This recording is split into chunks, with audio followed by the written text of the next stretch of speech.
Boa tarde, turma de mineração. Aqui quem vos fala é o professor Dionísio, professor de Lavra. Nós vamos estar fazendo hoje uma revisão das aulas da semana passada, onde nós falamos dos métodos de lavra, de galerias, de topografia, sondagem, fluxograma de sondagem e topografia, infraestrutura, DF, que é disponibilidade física, UF, que é utilização física, e DMT, distância média de transporte. Nós falamos durante a semana sobre esses tópicos e hoje eu voltei aqui para nós fazermos uma revisão de todo esse assunto para vocês tirarem as dúvidas aí, ok, pessoal? Bom, métodos de lavra são as formas de controlar a vida útil da jazida.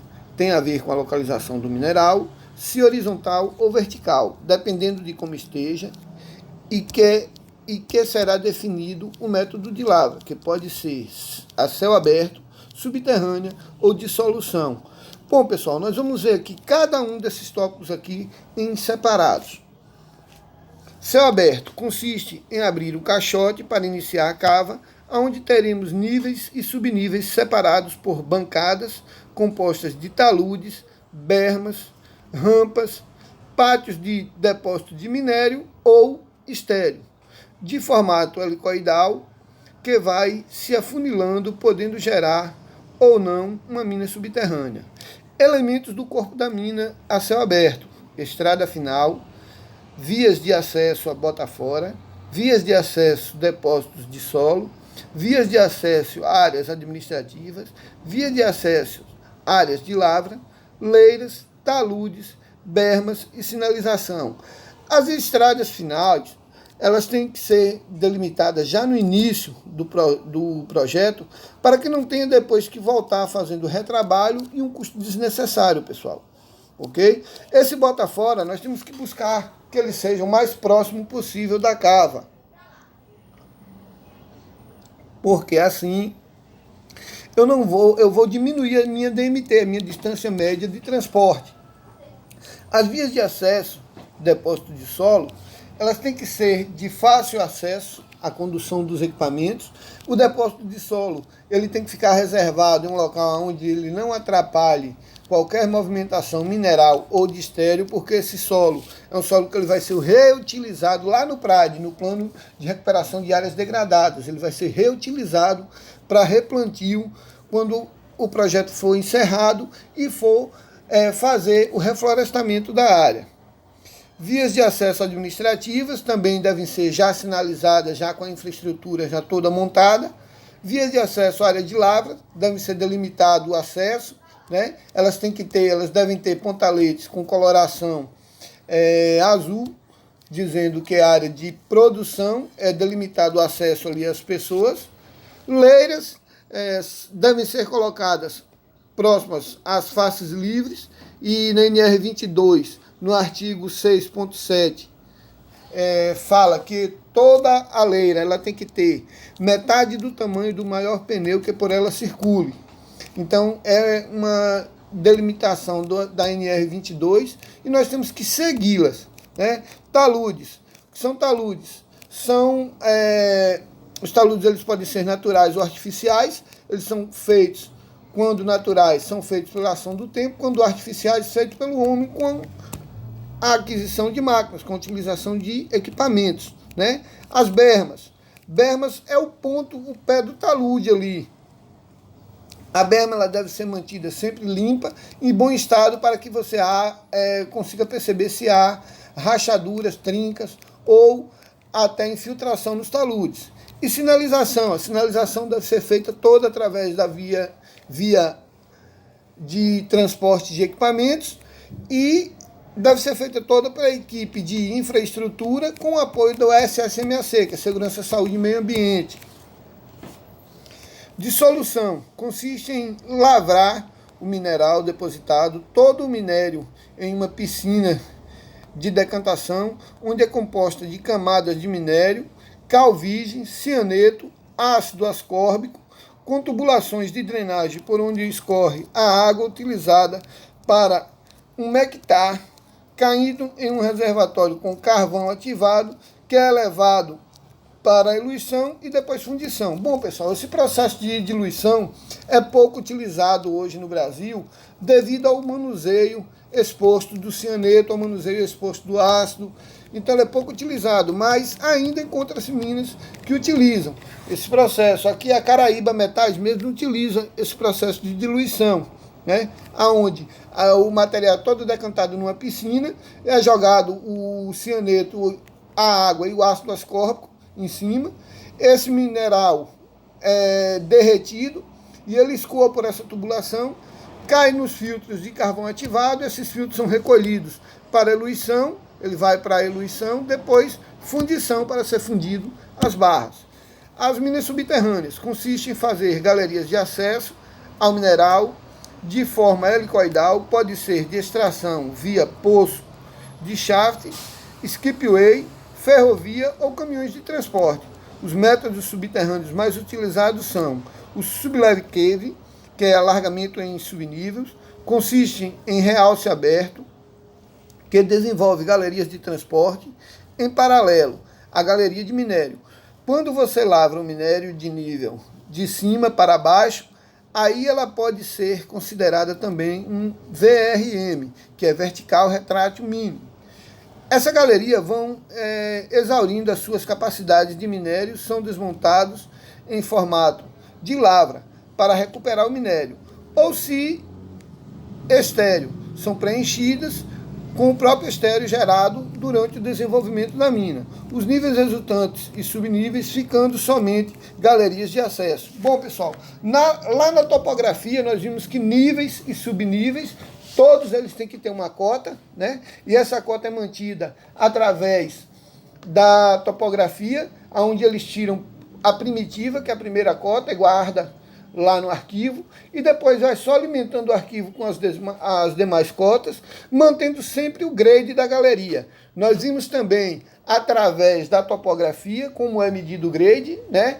Que é colocado uma linha no centro da galeria, mede-se o centro da galeria, o meio da galeria, fixa uma linha lá, coloca-se o laser para dar o prumo e tira o grade. Esse grade é marcado na lateral da galeria, lado esquerdo e lado direito, com 1,60 centímetros de altura.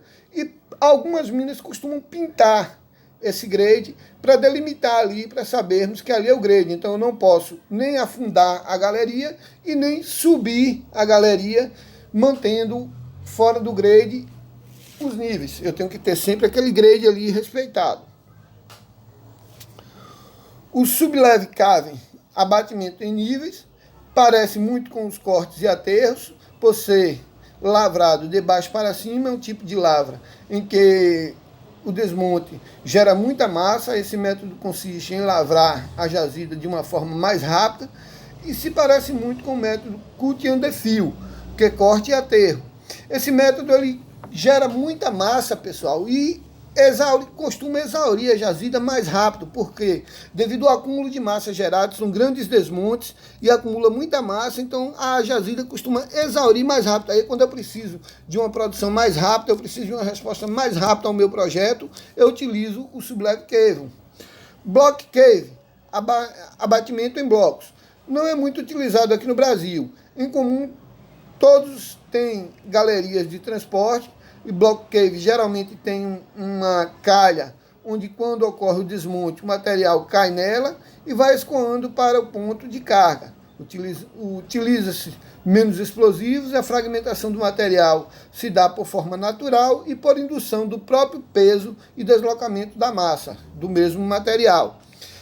Esse tipo de cava, pessoal, de lavra, ele não é muito utilizado aqui no Brasil, não. Ele é muito utilizado no Canadá e no Chile. Aqui no Brasil ele é pouco utilizado. Câmaras e pilares.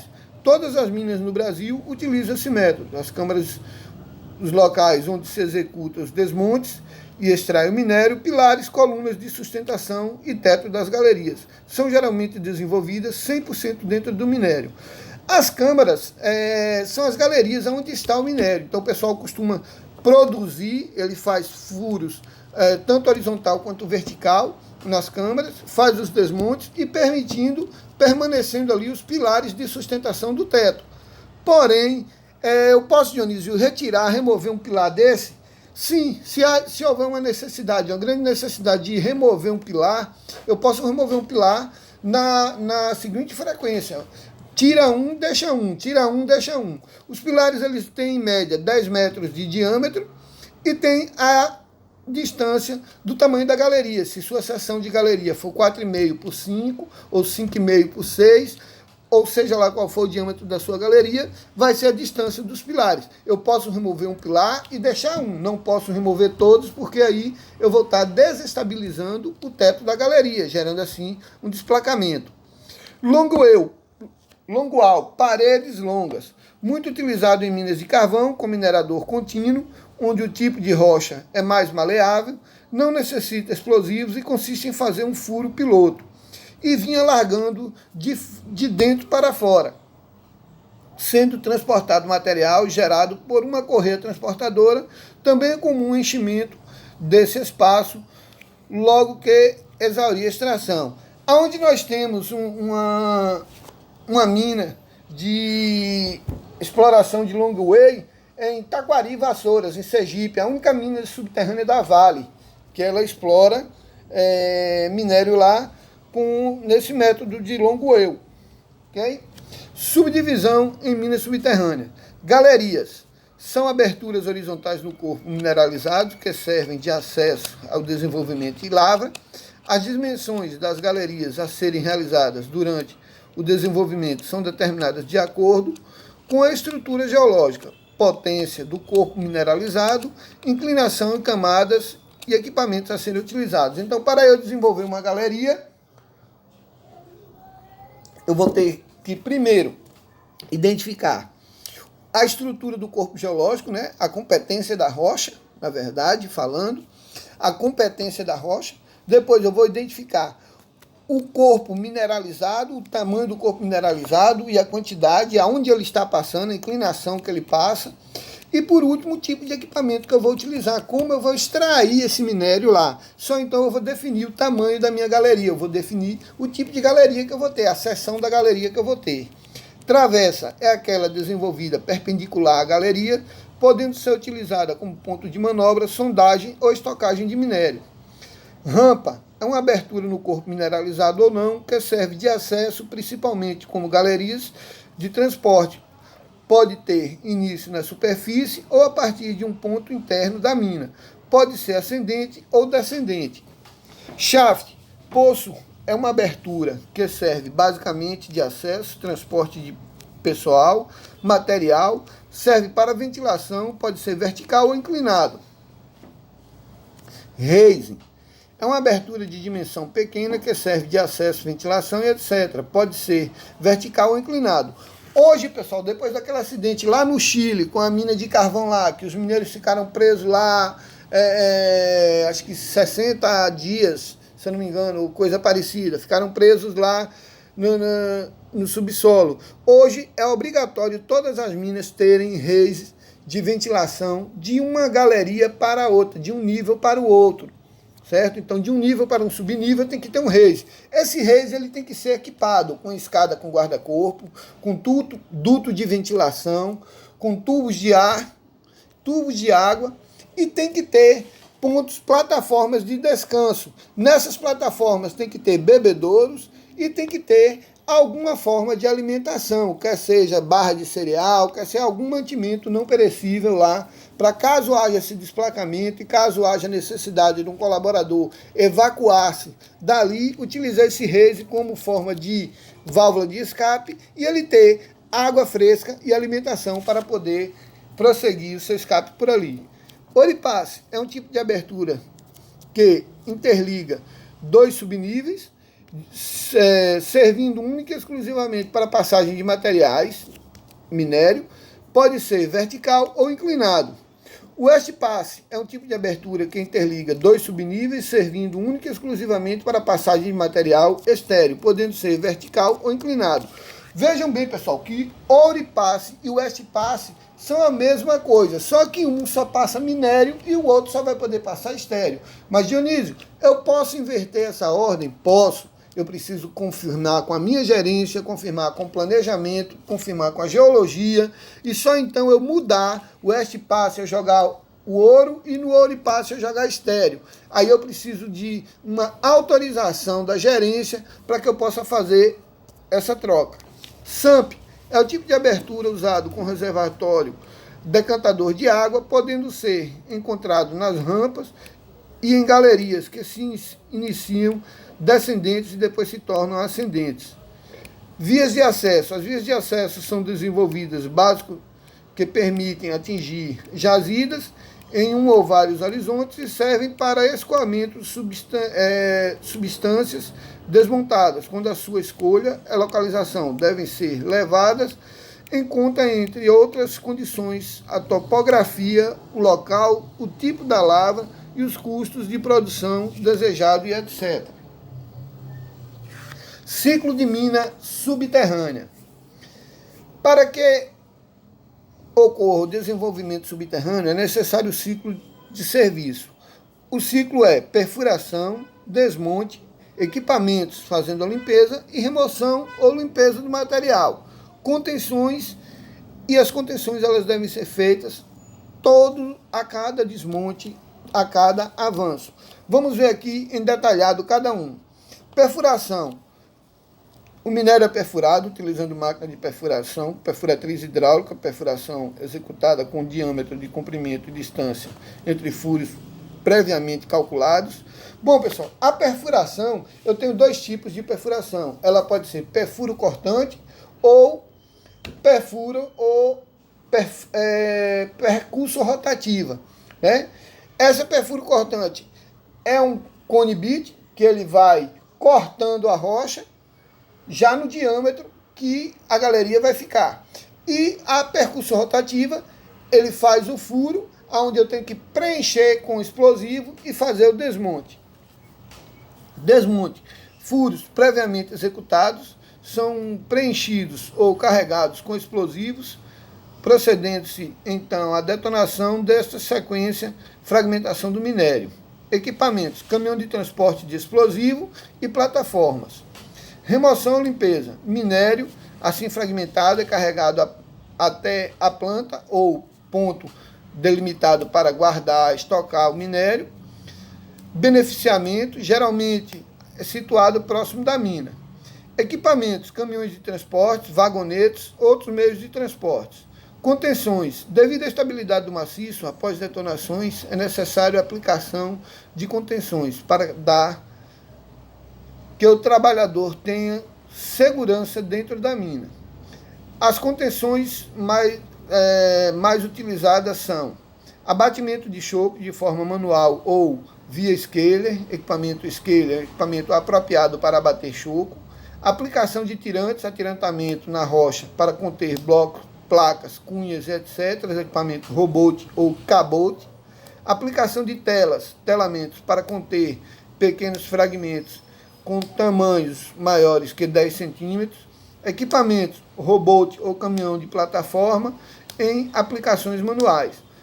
Aplicação de concreto projetado para conter fragmentos menores que 10 centímetros e equipamento central de concreto, caminhão betoneira, robô de projetado e compressores. Bem, pessoal, esse é o ciclo de mina subterrânea. Veja que é diferente do ciclo de mina céu aberto. O ciclo de mina céu aberto, eu não sei se vocês lembram, na aula passada lá, que nós falamos que o ciclo de mina céu aberto consiste em limpeza, que é a remoção da primeira camada de solo chamado topsoil ou solo morto, né?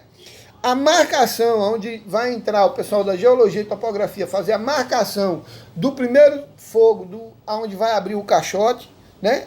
A perfuração, as perfuratrizes, os flex rocks, entram em atividade fazendo a perfuração no plano de fogo. Depois entra o pessoal, os blasts, fazendo o desmonte, que é o carregamento dos furos feito pela perfuração e faz o fogo, faz o desmonte, fragmentando a rocha. Entram as escavadeiras e carregadeiras, fazendo o carregamento dos equipamentos que vão transportar esse minério ou estéreo, que são os caminhões, e depois o transporte, que é feito por os caminhões até o Botafora ou até o pátio de minério. O ciclo de mina céu aberto é diferenciado do ciclo de mina subterrânea. É isso, pessoal? Galerias de sondagens, valas, trincheiras, galerias, poços e prospecção mecânica. Aí nós já vamos falar de sondagem e topografia já, pessoal. Já vamos lembrando daquela aula de sondagem e topografia, onde nós falamos bastante sobre testemunho de sondagem, né? O objetivo, penetrar os maciços para avaliação das suas características. Litologia, contatos e filões e falhas. Eu preciso identificar, eu preciso ler, saber a litologia da rocha, né, onde eu vou ver os contatos, os filões e as falhas. A presença de atitude de estratos em rochas sedimentares. Se as rochas são sedimentares, então eu vou ter que avaliar a atitude e estabilidade dela, para saber se suporta uma galeria e qual o tipo de contenção que eu vou ter que fazer, se é atirantamento, telamento, se é cabeamento, se é cambotagem, se é enfilagem. São vários os tipos de contenção. Profundidade de alterações, eu preciso saber a alteração rochosa, a profundidade dessa alteração, para que eu possa saber até onde eu vou sondar. A espessura do depósito e cobertura de aluviões, aterros e depósitos de vertentes. Aí, junto com a topografia, eu tenho que ver a vertente do solo, a vertente da rocha, para saber a profundidade, para eu poder estudar. Aí volto cá para cima, lá para a liturgia, para eu estudar a liturgia do contato dos filões e da rocha, para eu poder identificar a espessura do depósito. Avaliação de fraturação, para saber a condição de fraturação do maciço rochoso, onde eu vou estipular até a quantidade de explosivo que eu vou utilizar. Avaliação do regime hidrogeológico, se há a presença de água no subsolo ou não, e se houver, para onde nós vamos deslocar esta água, né? Colheita de amostra, por vezes, de grandes dimensões. Aí eu preciso tirar os tacos de testemunho para que eu possa levar para o laboratório para ser avaliado cada taco de testemunho desse.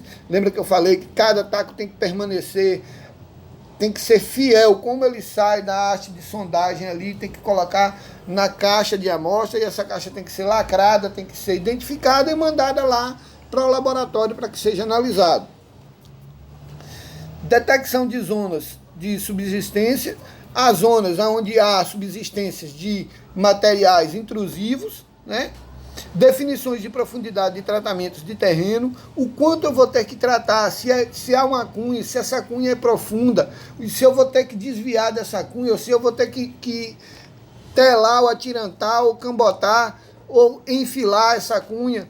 Eu tenho que saber aí nessa definição aí. Avaliação das características em situ, ou seja, em local, da cartografia das superfícies escavadas, determinação das permeabilidades, injetabilidade, resistência, deformabilidade, estado de tensão e logos de sondagem. Eu não sei se vocês estavam, se tinha algum na época, ou se ouviram falar. Tinha uma galerinha em Canavieira, quando estava em desmonte lá, que o pessoal acabava de perfurar essa galeria, e quando os blasters chegavam, os furos já tinham fechados. Isso é porque era o quê? Uma rocha intrusiva e não tinha essa injetabilidade. Quando você terminava de fazer o furo, a permeabilidade da galeria era pouca, então era muita presença de água e um material intrusivo, o furo fechava novamente. Então tinha que fazer o quê? Tinha que entubar esse furo para poder os blasters fazer o carregamento. Definições e requisitos. É um conjunto de operações que visam determinar, conhecer a natureza característica dos terrenos, em especial em profundidade, com utilização de métodos mecânicos de escavação e furação. Aí, pessoal, é a topografia que estava falando aí. Programa de prospecção exige que o geólogo tenha bom domínio das técnicas, suas vantagens e eliminações. Aí entra a geologia. O geólogo vai fazer o programa de prospecção mineral junto com o topógrafo. O programa depende do conhecimento prévio da área, que a topografia vai levantar. E mais importante, quando existe acessos de afloramento, quando existe afloramento de minerais na rocha, que são os afloramentos. É aquela rocha que ela intrude da terra e ela fica ali na superfície, então é um afloramento. Quando tem esse afloramento, fica bem mais fácil para fazer um levantamento topográfico, para fazer um levantamento geológico da área, ok? Métodos e seleções de métodos dependem de fins específicos de prospecção mineral e hidrocarbonetos, captação de águas e aplicações de engenharia civil. Eu tenho que ver a possibilidade aonde eu vou achar a água, onde eu vou captar a água para manter as perfuratrizes e manter a umectação das vias, que é uma das normas, dos itens da NR22, que eu tenho que umectar as vias constantemente, quer seja mina subterrânea, quer seja mina a céu aberto. Tem que ter umectação das vias constantemente.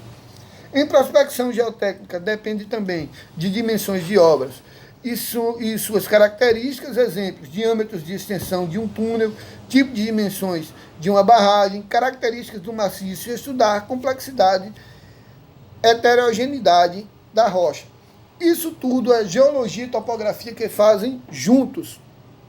Então, eu vou saber desde o diâmetro e extensão do túnel, a dimensão de uma barragem, quer seja de rejeito, quer seja de manancial de água, para eu fazer o abastecimento da água da mina, para eu poder utilizar essa água na umectação de vias, nas perfuratrizes, para eu poder bombear essa água para a área administrativa, para lavagem de equipamentos, para uso no refeitório. Aí tem que fazer uma análise do tipo de água para saber os componentes dessa água, para saber se eu vou poder utilizar ou não essa água. Mineração subterrânea, características e desafios. Passo a passo para uma construção de um fluxograma de preparação física.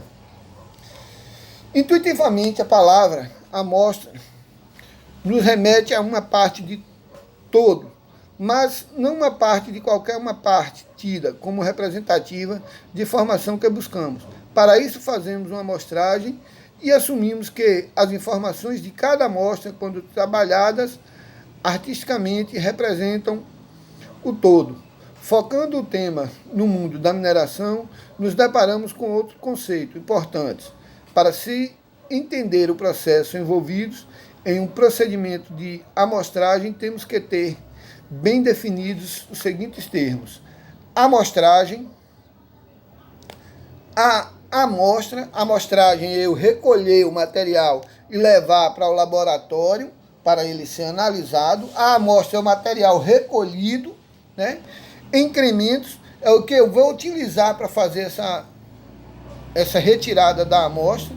A redução de massa, quando eu vou reduzir a massa, eu passo por um processo no laboratório de redução de massa para que eu possa estudar em separado as situações do componente rochoso ali, desde a sua capacidade de fragmentação, da sua capacidade de homogeneidade, avaliar de um tudo. Preparação física, onde eu vou ver o tipo, a geologia, a liturgia da rocha, a física envolvida ali na rocha. A teoria da amostragem, eu vou desenvolver uma teoria, vou falar o que eu vi naquele tipo de rocha, é chamado teoria da amostragem, onde eu vou descrever a rocha, onde eu vou falar o que eu vi ali naquela rocha. Vou falar o que foi resultante ali dos testes de laboratório. As medidas, as quantidades e as medidas do tamanho, glonometria, a quantidade, o peso do material, eu vou ter que anotar tudo. Geoestatística, né? Qual a minha estatística ali? Quanto por cento eu acho que eu vou ter em cima de um georreferenciamento feito pela topografia, feito um levantamento topográfico via georreferenciamento, vai gerar uma geoestatística, onde eu vou aplicar essa geoestatística na quantidade ou no corpo mineral ou na área a ser lavrada. Que é aquecer, que é qualidade, controle de qualidade do produto e boas práticas. Quais são as boas práticas? Utilização de EPIs, não sujar o local, aquelas boas práticas que nós já costumamos ver comumente. Até a entrega de alíquotas de laboratório e analíticos. O passo a passo para a construção de qualquer fluxograma, o processo de prospecção física em um laboratório, método de garantir a geração de amostras corretas, imparciais, precisas e confiáveis. Conceitualmente, o lote do laboratório pode ser complementarmente manuseado. Assim, o processo de amostragem pode ocorrer por divisão de massa. No laboratório onde realmente nascem as amostras de geologia, a amostragem nessa fase consiste em estágios progressivos de comunicação homogeneização e redução de massa representativa do lote original, para produzir sob amostras representativas. Diante disso, para a construção de fluxograma de preparação física, é necessário definir as etapas que estarão envolvidas no processo, desde o recebimento das amostras, que passa pelas seguintes etapas: das amostras para verificar possíveis trocas antes do início do processo, tais como trocas de etiquetas e recebimentos das amostras. Eu tenho que etiquetar a amostra, etiquetar a caixa de amostra e tem que ter uma planilha com a referência dessas etiquetas para que não haja a mistura. A pesagem das amostras, a secagem da caixa onde está sendo transportada e a pesagem e secagem da caixa e do minério ou do material transportado. O peneiramento, a primeira etapa de comunição, a homogeneização, a divisão, a segunda etapa de comunição, a homogeneização novamente, a divisão, a pulverização de líquidos sobre esse material, a homogeneização, a divisão novamente. É muito importante ter uma etapa de validação de recebimento de amostras para verificar possíveis trocas antes do início do processo, tal como trocas de etiquetas. É importante que nós tenhamos pelo menos 3 amostras. Uma vai para o laboratório, uma fica estocada na empresa, e essa que vai para o laboratório é dividida em 2. Uma é prova e contraprova. Então é preciso que eu tenha pelo menos 3 amostras guardadas para que sejam feito esse tipo de análise. As etapas de pesagem também importantes para a identificação de trocas e controles de perdas durante o processo de preparação física. É necessário verificar as perdas no processo de comunição, principalmente na britagem.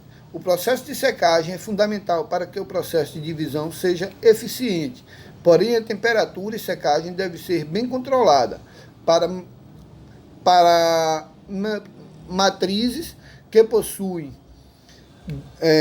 gramas e as deseja-se qualificá-las.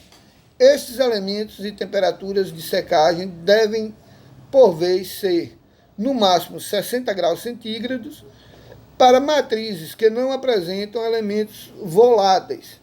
Em sua constituição, temperatura geralmente não deve exceder 105 graus centígrados. Ou seja, eu tenho que trabalhar ali entre 60 a 105 graus centígrados para eu fazer a secagem da amostra, para que eu chegue em um patamar onde eu vou conhecer o meu tipo de rocha, onde eu vou saber da minha homogeneização, da minha utilização de rocha em determinado local. A avaliação da estabilidade de escavação de meios descontínuos a partir de testemunhos e sondagens em minas subterrâneas. Atualmente, a maior parte dos estudos de estabilidade de escavação subterrânea são compostos por análise de comportamentos elastoplásticos do maciço rochoso ou análises sismáticas de possíveis cunhas e blocos formados na parede de escavação. Usualmente, as 2 análises são feitas separadamente e um dos métodos se complementam parcialmente, pois a compreensão das alterações entre deformações elastoplásticas, do material, da resistência mecânica, da descontinuidade, e não é possível, por isso, ao longo dos últimos anos, houve uma grande evolução do programa de computador que possa analisar o comportamento mecânico do maciço rochoso como um todo, tornando possível uma avaliação das alterações entre rocha e descontinuidades. Entre trabalhos apresentam um estudo do caso desenvolvido na mina subterrânea de Vazante, em Minas Gerais, onde foram feitos estudos de estabilidades de escavações projetados em meios descontínuos por meio de um testemunho de sondagem e ensaios de laboratórios, dados levantados em situ, em local. Conferência das manobras. O trabalho deve iniciar no momento em que as caixas são recebidas no galpão de testemunhos de sondagem. As mesmas devem ser colocadas em ordens na bancada para que o trabalho seja realizado. De posse do boletim de sondagem, o boletim deve ser entregue junto com as caixas e uma trena. Os avanços de recuperações, manobras devem ser checados um por um, esticando a trena entre os tacos, atentando para erros que podem exigir tanto no boletim de sondagem como nos toquinhos, posicionando entre as manobras. Conferindo e confirmando a exatidão de dados impressos no boletim e nos toquinhos, prossegue-se para o próximo passo. Caso algum erro seja encontrado, o mesmo deve ser informado ao supervisor de sondagem, qual irá solicitar a correção. Em alguns casos, como números impressos errados em um só toquinho, os erros podem ser corrigidos pela equipe de galpão mesmo. Marcação metro a metro de testemunho de sondagem rotativa. Essa marcação oferece segurança na hora da amostragem de furos e na descrição dos contatos geológicos, sendo de extrema importância a sua aplicação. Nesta etapa, quando a recuperação se dá 100%, a marcação procede normalmente, observa-se a profundidade do toquinho anterior e verifica-se o faltante, para complementar o metro procurado ou esticar o valor faltante na trena. Partindo do toquinho, observando-se, encontramos o local onde deve ter marcado. A marcação deve ser feita provisoriamente na lateral esquerda da divisória da caixa e o testemunho de sondagem. Registro fotográfico. Com todas as caixas devidamente marcadas, deve-se efetuar o registro fotográfico das caixas e testemunho de sondagem, atentando que anotações de início e fim de caixas estejam nítidas na imagem. Utilizar as escalas graduadas para servir orientação nas fotografias, uma etiqueta padrão contendo informações como número de furo e número de caixa deverão ser posicionadas de forma que omitam detalhes do testemunho da sondagem a serem fotografados. Quando houver a presença de minério, a sugestão seria cortar, serrar um pedaço de testemunho ao meio e deixar exposto a parte interna do mesmo, para melhor visualização na imagem. Digitalização de dados. As imagens deverão ser arquivadas no banco de dados da empresa, no computador, todos devem ser renomeados de forma que fiquem evidentes as informações a mesma se trata geralmente com dados dos seguintes exemplos: número de furos, caixa 1 e 2, assim como as fotografias e planilhas com relações das testeiras contendo profundidade inicial e final de cada caixa do furo. Deverá ser digitalizada, arquivada no banco de dados.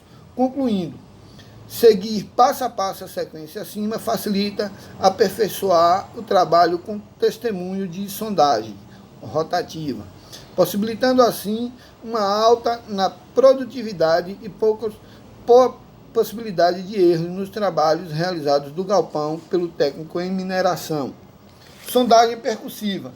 Como já citado, é o método utilizado da sondagem de percussão. Consiste na queda livre de um peso sobre o fundo do poço, cortando assim o fragmento cada uma das rochas interpostas. Dentro desse tipo específico de sondagem, há ainda a opção de que seja feita de modo manual ou mecânico e com ou sem circulação de água durante o procedimento. Importante ressaltar que a sondagem percussiva permite a definição do perfil geológico de território, avalia ainda a consistência e a compacidade do solo e o nível de lençol freático, sendo o método mais utilizado pela construção civil, tanto no Brasil como em muitos outros países. Segue as seguintes diretrizes de procedimentos de sondagem e percussão. Primeiramente, é feito o planejamento prévio dos trabalhos que serão executados, levantando-se sempre em conta qual o tipo de terreno e de obra a ser realizado. Aí é a topografia que vai lá e tira a primitiva. Na sequência, são montados tripés com rodanas e cordas que dão suporte para que o manuseio do equipamento seja possível e satisfatório. Uma das principais vantagens do método de percussão é o seu baixíssimo custo por metro de território que é perfurado, o que torna esse método mais utilizado em pesquisas e testes industriais, já que possibilita a coleta de maiores amostras. Porém, assim como nos demais tipos de sondagem na mineração, há que citar quais são as suas principais desvantagens, sendo elas impossibilidade de perfurar territórios de solos inclinados, seu baixo rendimento em rochas e terras mais duras, maior probabilidade de contaminação das amostras retiradas do solo e dificuldades para que sejam feitas identificação petrográficas quando a composição, textura e estrutura, por exemplo, de sedimentos. Sondagem rotopercussiva. Esta sim, pessoal, esta é a sondagem adequada para a mineração. É o tipo de sondagem na mineração que responde também pela denominação entendida de sondagem rotopercussiva em circulação reversa. Sua principal função é a aplicação e a de obter amostras de rochas que estão sendo perfuradas para posterior análise. Em resumo, o ar que é comprimido entre as hastes de paredes duplas do equipamento carrega fragmentos de solo para que a superfície em que o trabalho está sendo executado seja recolhido através do ciclone. Essas amostras são postas em tacos plásticos e direcionados para áreas de estudos que competem. A sondagem rotopercussiva, pessoal, ela, como o seu próprio nome diz, rotopercussiva, ela funciona com rotação e percussão. E tem uma coisinha que aparece aí também, chamada de avanço, né, que não está detalhada aqui, mas se não tiver a tríade, a rotação, percussão e o avanço, ela não sai o furo perfeito, ok? Infraestrutura de mina a céu aberto e subterrânea. Lembra que eu falei de infraestrutura de mina a céu aberto e mina subterrânea? Nós passamos um tempão aqui falando sobre elas. Vamos só refrescar a memória de vocês aqui. A infraestrutura de mina contempla as atividades que dão suporte para as operações unitárias de lavra, os equipamentos, serviços, insumos e graus de especializações podem ser várias substancialmente de um projeto para outro. A seleção de operações de infraestrutura estão relacionadas ao método de lavra, características geológicas, presença de comunidades nas proximidades, condições climáticas, suporte de tempo de equipamentos, utilizações de processos, etc. O objetivo principal da infraestrutura da mina é garantir que as operações unitárias produtivas performem ciclos controlados, seguros e previsíveis. Com exemplo, podemos citar uma mina metálica de médio ou grande porte que opere pelo método de lavra por bancadas. Neste caso, podemos citar como atividades de infraestrutura as operações de controle de poeiras, manutenção de acessos, instalações de manutenções de drenagens, monitoramentos de vibrações oriundas de desmonte de rochas, conformação de pilhas de estéreo, retaludamentos, sinalização da mina e outros. Todas as operações necessitam de suportes diretos e equipamentos de planejamento de curto e longo prazo. As operações de controle de poeira, umectação das vias. Eu preciso de um ponto de coleta de água, eu preciso de uma ortoga para obter esta água e caminhões-pipa para umectar, ou fazer um sistema de drenagem aonde, com águas de chuva, resultantes de chuva, eu faça canaletas, eu faça drenos para onde essa água vá para o fundo da mina, para o fundo da cava, e de lá eu faço um sump e bombeio essa caixa para um reservatório, essa água para uma caixa aqui em cima, e faço essa água descer via gravidade, molhando as vias, onde ela vai ser captada lá embaixo novamente pelo sump, decantar e fazer um ciclo. A manutenção dos acessos são feitos geralmente com equipamentos de infraestrutura, né? Caminhões, moto niveladora, trator, esteira, pá carregadeira. Instalações de manutenções de drenagem, eu preciso fazer os drenos das vias, monitoramento de vibrações oriundas de desmontes de rochas, eu preciso ter sismógrafos inconstantes no local, com formação de pilhas de estéreo, precisa estudar a estabilidade dessas pilhas de estéreo, retaludamento, preciso da equipe de infraestrutura vir fazendo o retaludamento, fazendo taludamento ou retaludamento dessa área, sinalização de mina, onde eu falei, não sei se vocês lembram, onde eu falei dos pontaletes, que verdes, siga, amarelo, atenção, vermelho não pode passar, lilás, desmonte, azul, área de produção, cada pontalete tem a sua cor e a sua finalidade. As operações de controle de poeira entre as ações estão a umectação das vias de acesso na mina de caminhões-pipa. Outro mecanismo de controle são os aspersores, utilizados para pulverização de água no talude das minas, e controle de direção do vento, na hora dos desmontes, direcionando particulados ao lado contrário das comunidades.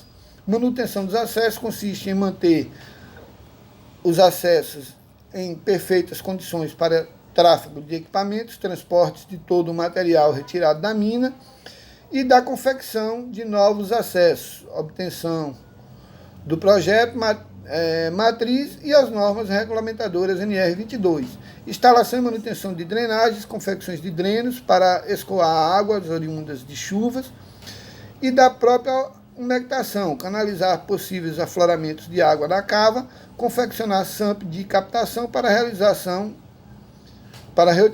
da água, monitoramento de vibrações oriundas de desmonte de rocha, monitorar abalo sísmico de vibrações provenientes de desmontes através de sismômetros Blastmaster 3 e sismômetros Minimat Plus, instantes, abate os choques provavelmente e desmontes, etc. Visita as comunidades junto com a equipe de assistência social para monitorar possíveis danos.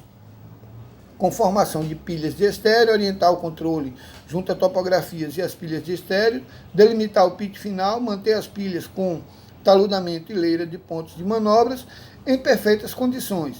Retaludamento, dar conformidade aos taludes, mantendo sempre em grau de inclinação do projeto. Instabilidade, confeccionar leiras que obedeçam às diretrizes da NR 22, parágrafo 22, 7.6, que reza que nas leiras das bancadas ou estradas onde houver risco de quedas de veículos ou de pessoas devem ter construídas leiras com altura mínima correspondente à metade do diâmetro do maior pneu que por ela trafegue.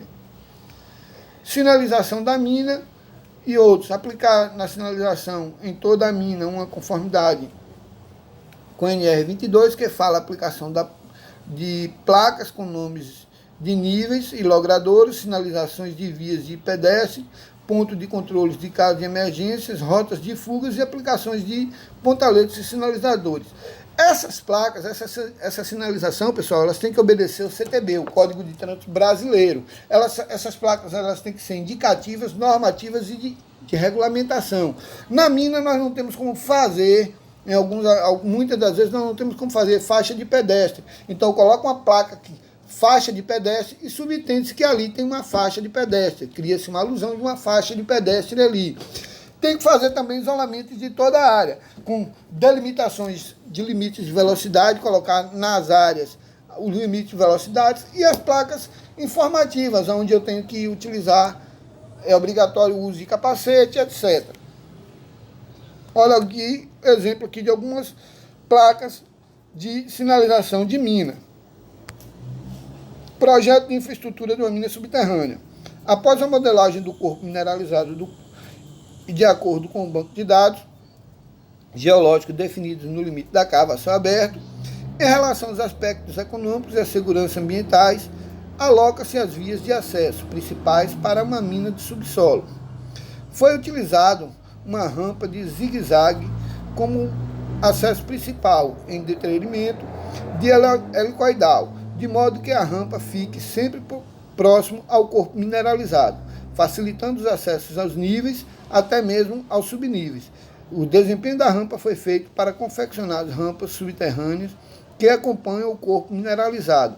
Cada galeria foi criada a partir de uma linha central e de um modelo de seção transversal escolhida para sua forma. com ferramentas de construção de segmentos, como, por exemplo, por ângulo, por direção, por distância, por gradiente. Foram criadas galerias para a ligação de rampas de acesso e principal do corpo mineralizado. Pessoal, esse projeto que eu cito aqui foi aquela primeira aula que eu mostrei lá para vocês, um perfil de uma mina a céu aberto que exauriu a possibilidade de extração e virou uma mina subterrânea. Então eu estou falando desse perfil aqui que nós vimos naquela primeira aula lá. Equipagem. Ela não faz parte do ciclo unitário, porém está inserida entre cerca de quantidades de ciclo. A equipagem são os serviços de infraestrutura executados para atender a necessidade da mina. Toda equipagem de uma mina deve ter um padrão definido pelo tipo de escavação a ser realizado, equipamentos a serem usados e tipos de lavra a ser executado e etc. Serviços mais comuns de equipagem: tubulação de ar comprimido, tubulação de água e equipamentos, rede elétrica, linha férrea, manutenção de vias de acesso, tubulação, bombeamento de drenagens, atualização de dutos de ventilação subterrâneas. Tubulação de ar comprimido é usado basicamente para perfuratrizes, bombas e carregadores pneumáticos.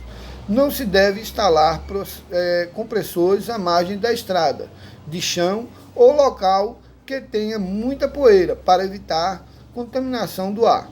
Tubulação de água, usado para perfuração a úmido, lavagem do material desmontado e para minimizar a quantidade de poeira no interior de uma mina, diluir os gases gerados por a detonação. Rede elétrica, usada para iluminação, baixa tensão e funcionamento dos equipamentos elétricos, alta tensão.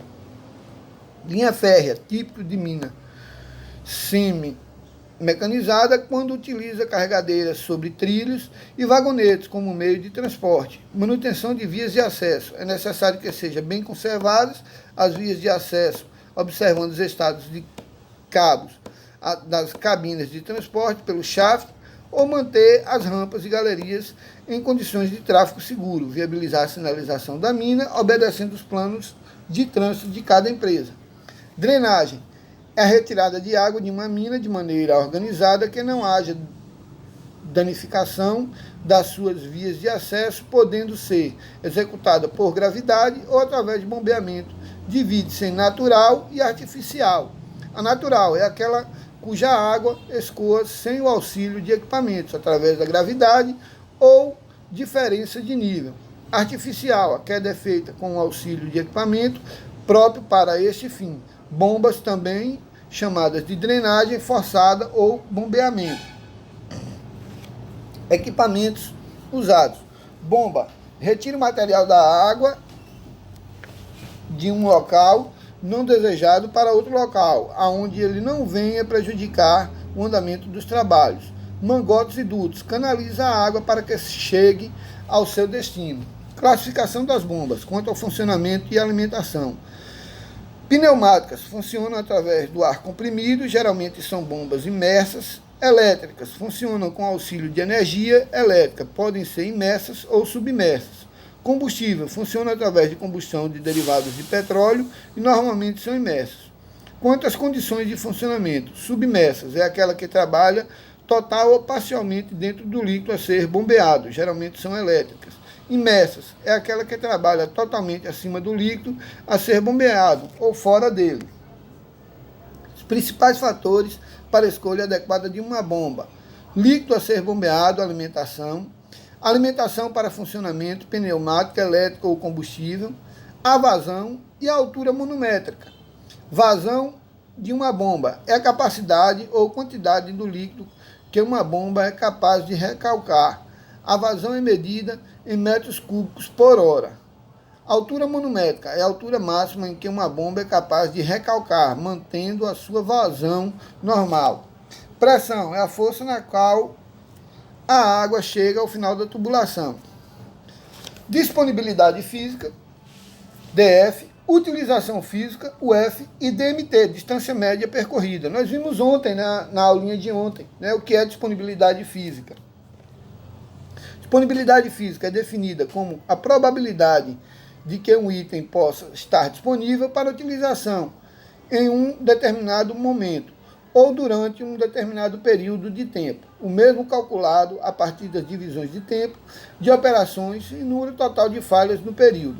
O plano estratégico em uma empresa define o objetivo e metas da mesma para os próximos anos. Geralmente são acompanhados através de indicadores de desempenho, os KEI, performances de indicadores, e o QPI, sendo a disponibilidade de equipamentos, um fator de suma importância para garantir o plano de produtividade produzido, os custos e a qualidade do produto, afetando a competitividade da organização e a rentabilidade do ativo aos acionistas. Conforme a função de manutenção dentro da empresa, representa um ato potencial de contribuição para o aumento da produtividade à luz do seu relacionamento com a função da produção. E aí, quando se fala de manutenção, nós sabemos, eu falei ontem para vocês que nós temos a manutenção preventiva, corretiva e a preditiva. Vai lá na aulinha de ontem e dá uma olhada lá na diferença de cada uma. Disponibilidade intrínseca é o índice de atendimento de manutenção que pede o percentual do tempo no qual o equipamento ficou disponível para a operação. Esta disponibilidade relacionada diretamente ao tempo, o MTBF, Maintenance Full, tempo médio entre as falhas, e o MTTR, que é tempo médio para reparo, sendo os mesmos conceitos de disponibilidade física. Disponibilidade intrínseca é utilizada quando a manutenção preventiva não apresenta uma parada de operação de sistema. É aplicado no eletroeletrônica, frota e equipamentos industriais. A mesma pode ser calculada conforme a equação abaixo. Aí são aqueles cálculos que nós vimos ontem naquela aulinha. Tempo médio para reparo. O indicador que permite avaliar qual o tempo médio para reparar o processo do equipamento componente para um determinado intervalo. O tempo após a falha é medido em uma unidade de horas, conforme demonstrado na equação da disponibilidade, quanto menor, melhor para o processo. Tempo médio entre falha. Este indicador permite avaliar qual o tempo médio que é um processo, equipamento, componentes que pode operar sem interrupção. É uma medida básica de confiabilidade de um sistema. Em geral, ele é medido sem unidade de horas. Quando mais alto o valor do MTBF, mais confiável será o produto, o mesmo calculado a partir da divisão do tempo da operação e do número total de falhas no período.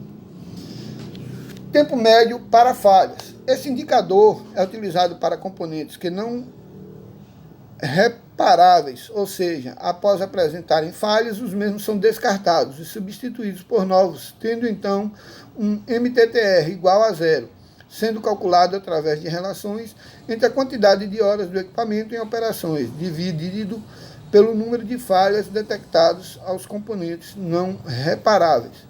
Conclusão: o MTTR e o MTBF são dois indicadores de performance influentes que devem ser utilizados pela manutenção para identificação, oportunidade de melhorias de seus processos. Ambos são utilizados como pontos de referência para tomadas de decisões. O MTBF é a medida básica de confiabilidade, indicando frequência de falhas de sistemas. Quanto maior o seu MTBF, maior será a confiabilidade do seu equipamento.